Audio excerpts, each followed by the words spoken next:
Okay, for all you pop culture fans, here's something you probably didn't know. Early 2002, we were working on a Charlie Chaplin pop culture piece. Uh, so this was right in the wheelhouse when pop culture was popular. So it wasn't like one of the last things we worked on. We worked on this while it was in its heyday. And we started with the artwork, and the idea is I wanted a piece that was not on a base. I wanted him to walk like Chaplin walks in like The Tramp, City, whatever his movies are. I mean, you probably, if you know Charlie Chaplin, you're familiar with his walk. I also wanted him to spin the cane and to take his hat off and on. And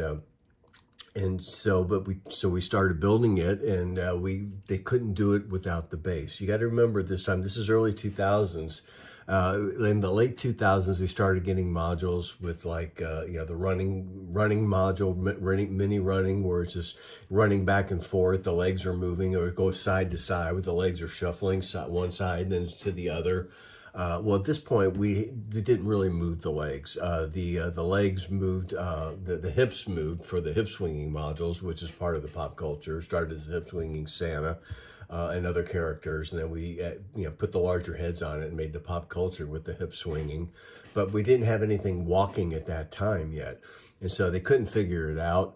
I really didn't want the base. So the first ones that they did, you see Charlie, he was on the base. This spun, the hat went up and down, and but he was leaning against a box, so he had these boxes, or luggage, that was from the Tramp. I think these are similar to what the luggage was in the Tramp. So he did his little waddle thing, but he didn't move. He just moved on the base. He just went back and forth, and it's not what I wanted.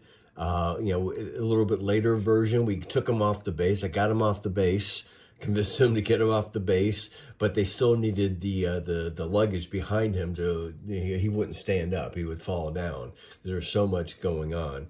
So eventually it just kind of gave up on it. It just wasn't right. I didn't think it was good the way it was. It needed to be a freestanding piece that walked, but it did kind of lead to some other things. I mean, you guys are very familiar. I know you get a lot of requests for like the snowflake spinning snowman that sings, a Snow Miser. Well, this is kind of the precursor to that. This is where I first started working on the module, where the hat goes up and down and he spins. The spinning is similar to the Kung Fu Hamster. So that idea came from the Kung Fu Hamsters and the Dancing Hamster series. So this is the first time I tried it in a larger piece. And so after this, I ended up developing a cowboy. So I had a cowboy that took his hat off and spun a lasso.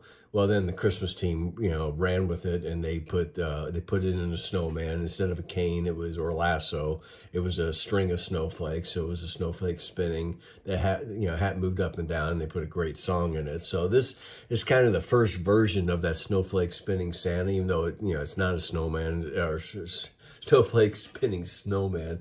No, it's not a snowman, but you can see the module. You can see how the progression from what we started to do in the pop culture series and how it kind of worked its way into the rest of the line. So that's all I got. Charlie Chaplin worked on it, killed it, because it just wasn't right. We didn't think it would work, but it was worth trying. Thanks a lot.